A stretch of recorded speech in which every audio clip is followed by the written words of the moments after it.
रुकत नहीं अखिया सलोर गिरत मंगिया में तोरे जब से नूर भरत रुकत नहीं अखिया सलोर गिरत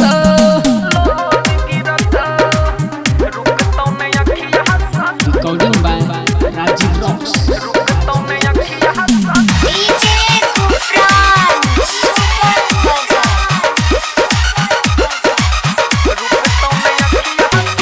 तोहरा खातिर हम की सब नहीं कलिया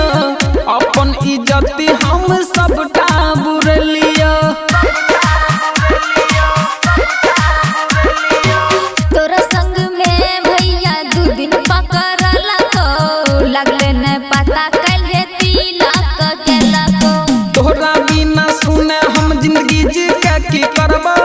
मरवा में जे हम है तो उहा में हम जरबोगे रही रही याद तोहर दिल फटत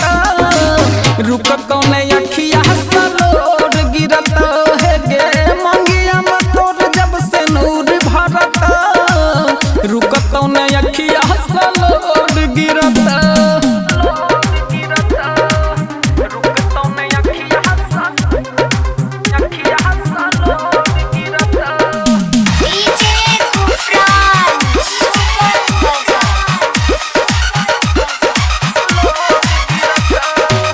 कल तक हमारा तू खूबे प्यार दिलही आइए सा जिंदगी में दुख भर दिलही